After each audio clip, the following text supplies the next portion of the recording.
नमस्कार दोस्तों, आज की कहानी में आपका स्वागत है। आज की कहानी जापान के एक माँ बेटे की है जो कि दिल को छू लेने वाली है। दरअसल दोस्तों, एक जापान में एक माँ होती है, अपने बेटे को बड़ा नाजो प्यार से पालती है। पालने के बाद जब बेटा कुछ बड़ा हो जाता है, बड़ा होने के बाद अक्सर वो अपनी माँ से एक ही सवाल करा करता था कि उसका पिता कौन है और कहाँ रहता है। ऐसे ही करते करते कुछ टाइम बीतता है और धीरे धीरे बच्चा जब बड़ा हो जाता है तो एक दिन वो अपने माँ से जिद करने लगता है अपने पिता के बारे में जानने के लिए। और जिद इतना ज़्यादा थी कि उसकी माँ को बताना पड़ता है। उसकी माँ बताती है कि तुम्हारा पिता जो है एक इंडियन है और वो पंजाब के अमृतसर में रहता है। इस तरह से वो बेटा जब सुनता है, उसके बाद उसका जो है प्यार अपने पिता के प्रति इतना ज़्यादा था कि वो तुरंत तैयारी बना करके और इंडिया अपने पिता को ढूंढने चला जाता है। उसके बाद जो हुआ कहानी में जानने के लिए वीडियो को अंत तक जरूर देखें और चैनल पर नए हैं तो सब्सक्राइब जरूर से कर लें। दोस्तों, इस कहानी की शुरुआत साल 2001 से होती है। साल 2001 में एक सुखपाल सिंह नाम का व्यक्ति जो कि पंजाब के अमृतसर का रहने वाला होता है, वो अपनी पढ़ाई के लिए जापान जाता है। वो जापान में अपनी पढ़ाई कर रहा होता है। धीरे धीरे करके 7-8 महीने बीत जाते हैं। 7-8 महीने बीतने के बाद उसका जो है मन लग नहीं रहा होता है और उसको वहाँ अच्छा नहीं लग रहा होता है, तो वो अपनी पढ़ाई बीच में छोड़ करके और फिर से अपने वतन इंडिया वापस आने के लिए एयरपोर्ट में फ़्लाइट पकड़ने के लिए जाता है। वहाँ उसकी मुलाकात एक जापानी लड़की से होती है जिसका नाम सची कहाटा होता है। वहाँ मुलाकात के दौरान उसको पता चलता है कि वो जो सची कहाटा नाम की लड़की है वो भी इंडिया ही आ रही होती है। उसको इंडिया घूमना था। अब उसकी जो है बातचीत होने लगती है फ़्लाइट में पूरे सफ़र में, और वो सुखपाल सिंह से पूछती है इंडिया के बारे में। सुखपाल उसको इंडिया की अच्छी अच्छी जगहों के बारे में बताते हैं। वो बताते हैं कि ताजमहल घूमने जाना, बड़े बड़े राजा महाराजाओं के किलों के बारे में भी उनको बताते हैं, बाघा बॉर्डर के बारे में बताते हैं, अमृतसर गोल्डन टेम्पल के बारे में बताते हैं, कश्मीर के बारे में बताते हैं। इस तरह से अच्छी अच्छी बहुत सारी जगहों के बारे में उसको बताते हैं। दोनों एक दूसरे से अच्छे से बात कर रहे होते हैं, एक दूसरे को पसंद कर रहे होते हैं। इस तरह से चलता रहता है। उसके बाद सची कहाटा जो जापानी लड़की होती है वो सुखपाल सिंह से बोलती है कि मैं आपके यहाँ ठहर सकती हूँ। तो सुखपाल सिंह बोलते हैं कि हमें कोई दिक्कत नहीं है, अगर आप ठहरना चाहें तो बिल्कुल ठहर सकती हैं। अब वो दोनों इंडिया में उतर जाते हैं। वो सुखपाल सिंह के साथ पंजाब चली जाती है अमृतसर। वहीं सुखपाल सिंह के यहाँ वो ठहरती है और वहीं से वो अपना रोज़ जा कर के इंडिया में भ्रमण करती है, अच्छी अच्छी जगहों के बारे में जानती है और वहाँ घूमती है। सुखपाल सिंह को भी अपने साथ ले जाया करती थी। इस तरह से चलता रहता है। धीरे धीरे करके 10-15 दिन बीतते हैं। 10-15 दिन के बाद दोनों के बीच काफ़ी करीबियाँ आ जाती हैं। दोनों एक दूसरे को काफ़ी पसंद कर रहे होते हैं। इस तरह से चलता रहता है। धीरे धीरे करके 15 दिन बीत जाते हैं। 15 दिन बीतने के बाद सची कहाटा को अब फिर से वापस अपने जो है मुल्क जापान जाना होता है। अब वो जापान जाने के लिए तैयार हो जाती है। सुखपाल सिंह उसको एयरपोर्ट छोड़ते हैं और वहाँ से वो जापान के लिए रवाना हो जाती है। अब सची कहाटा तो चली गई थी, लेकिन दोनों एक दूसरे के कांटेक्ट में रहते हैं।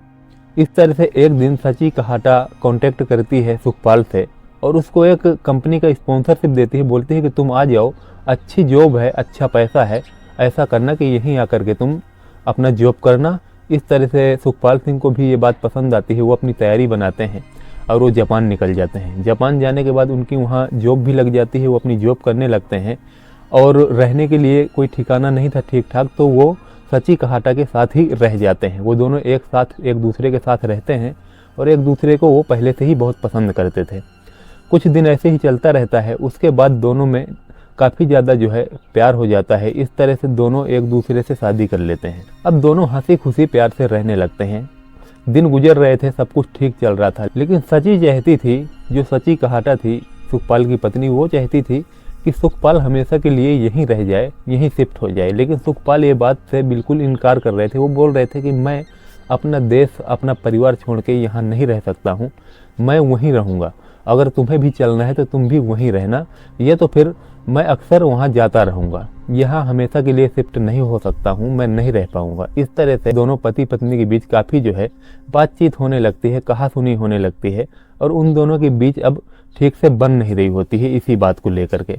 अब धीरे धीरे उन दोनों में झगड़ा होने लगता है, बन नहीं रहा होता है, तो वो दोनों ही अब डिसाइड करते हैं कि उनको अब अलग हो जाना चाहिए, अब उनका रिश्ता ज़्यादा दिन नहीं चल सकता है। इस तरह से वो दोनों अलग हो जाते हैं, एक दूसरे से तलाक ले लेते हैं। अब तलाक लेने के बाद सुखपाल जो होते हैं वो अपने मुल्क इंडिया वापस चले आते हैं फिर से इंडिया में ही बस जाते हैं, रहने लगते हैं। लेकिन तलाक के कुछ महीनों बाद ही सची कहाटा के पेट में पनप रहा बच्चा सुखपाल सिंह का वो अब जन्म लेता है एक बेटा। उसके बाद जो है सची कहाटा की ज़िंदगी में फिर से सब ठीक चलने लगता है, वो फिर से खुश हो जाती है और वो अपने बच्चे को बड़ा नाजुक प्यार से पालने लगती है। पालते पोसते धीरे धीरे करके बच्चा बड़ा होता है। अब जब बच्चा बड़ा हो जाता है तो अक्सर अपनी माँ से अपने पिता के बारे में पूछा करता, हमेशा सवाल किया करता, लेकिन उसकी माँ टाल दिया करती बात को। लेकिन जब वो एक दिन काफ़ी जिद पे अड़ जाता है पूछने के लिए, तो उसकी माँ को मजबूरन अब बताना ही पड़ता है। तब वो अपने बच्चे को बताती है कि तुम्हारे पिता एक पंजाबी परिवार से हैं जो कि इंडिया के अमृतसर के रहने वाले होते हैं। उनका नाम सुखपाल सिंह होता है और वो अपने एल्बम में अपनी शादी की बहुत सारी तस्वीर अपने बच्चे को दिखाती हैं और उसको बताती हैं कि ये जो तस्वीर में व्यक्ति हैं ये तुम्हारे पिता हैं। और इस तरह से बहुत सारी तस्वीर देखने के बाद वो अपने पिता को पहचानते हैं और वो सारी तस्वीरें जिनमें उनके पिता थे वो सब तस्वीरें अपने पास अपने बैग में रखते हैं और उसके बाद अपनी माँ से कहते हैं कि मैं जा रहा हूँ इंडिया अपने पिता के पास, अपने पिता को ढूंढने जा रहा हूँ, उनसे मैं मिल के रहूँगा। इस तरह से करके वो इंडिया के लिए रवाना हो जाता है। उसके पास सिर्फ कुछ तस्वीरें ही थी और पूरा ठीक से कुछ एड्रेस नहीं था सुखपाल सिंह के बारे में। वो इंडिया आ जाता है, पंजाब आ जाता है। पंजाब में वो उन्हीं तस्वीरों को लोगों को दिखाता और अपने पिता के बारे में पूछता। लेकिन अभी तक किसी ने उसको इस बारे में जानकारी नहीं दी थी, कोई अभी इस बारे में नहीं जानता था, क्योंकि वो अभी ठीक जगह पहुंच ही नहीं पा रहा था सुखपाल सिंह के बारे में पता करने के लिए। इस तरह से धीरे धीरे 8 से 10 दिन गुजर जाते हैं, लेकिन अभी तक उसको बेचारे को कुछ पता नहीं चलता है अपने पिता के बारे में। लेकिन एक दिन चलते चलते वो उसी इलाके में पहुंच जाता है जहां के उसके पिता रहने वाले होते हैं। वहीं एक बाजार में जाकर के वो कुछ दुकान वालों को वो तस्वीरें दिखाता है और बोलता है कि क्या आप इनको जानते हैं, इनका नाम सुखपाल सिंह है और ये मेरे पिता हैं। इस तरह से जब वो बताते हैं तो दुकान वाले फ़ोटो तो देखते हैं। अब दुकान वाले वो फ़ोटो को जब देखते हैं तो वो पहचान लेते हैं। हालांकि फ़ोटो पुरानी थी, फिर भी वो उनको बचपन से देख रहे थे तो उनको वो पहचान लेते हैं। पहचानने के बाद उसको वो पूरा पता बताते हैं, एड्रेस बताते हैं। तब उस लड़के के जो है मन में थोड़ा खुशी होती है, उसको एक आस लगती है कि शायद अब मैं अपने पिता से मिल पाऊँगा, और वो अपने उसी एड्रेस पे चला जाता है जो दुकान वाले ने उसको दिया हुआ था। उस एड्रेस पर जाकर के जब वो वहाँ पता करता है तो उसके पिता से उसकी मुलाकात हो जाती है। दोनों की मुलाकात इतनी जो है इमोशनल थी। जब वो बच्चा अपने पिता से सारी बातें बताता है तो उसके पिता जो है इमोशनल हो जाते हैं और लिपट कर बहुत ज़ोर ज़ोर से रोने लगते हैं। दोनों की इतनी इमोशनल कहानी को जब वो सुखपाल को बताता है कि मैं आपका ही बेटा हूँ और मेरा नाम रेंता कहाटा है और मैं जो है सची कहाटा का बेटा हूँ, आप दोनों का तलाक भले ही हो गया हो लेकिन आपके आने के जो है 3 महीने बाद ही मेरा जन्म हुआ था।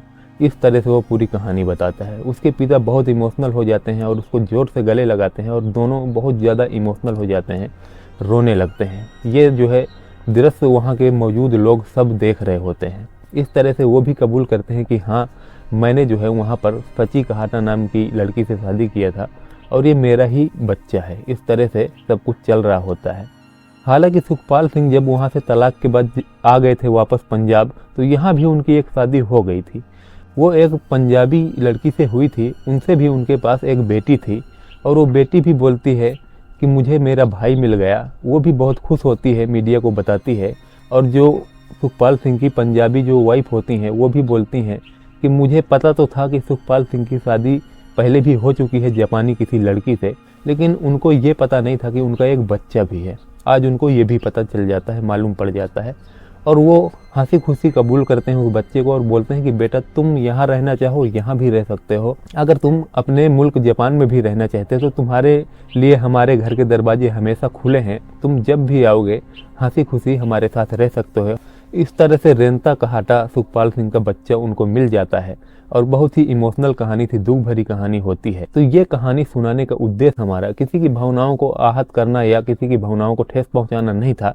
हम ये कहानी लोगों को जागरूक करने के लिए लोगों तक पहुंचाते हैं। ऐसा प्यार होना चाहिए ये दर्शाने की कोशिश करते हैं। ये एक सच्ची कहानी है जापान की, जिसमें कोई भी मिलावट नहीं है। ये एक जापानी सची कहाटा और पंजाबी सुखपाल सिंह की सच्ची कहानी है। कहानी अगर पसंद आई है तो वीडियो को लाइक ज़रूर से कर लें, चैनल को सब्सक्राइब कर लें ताकि हम आपके लिए हमेशा ऐसी कहानी ला सकें और सबसे पहले आप उस कहानी को देख सके। तो चलिए मिलते हैं ऐसे ही नेक्स्ट वीडियो में, तब तक के लिए जय हिंद जय भारत।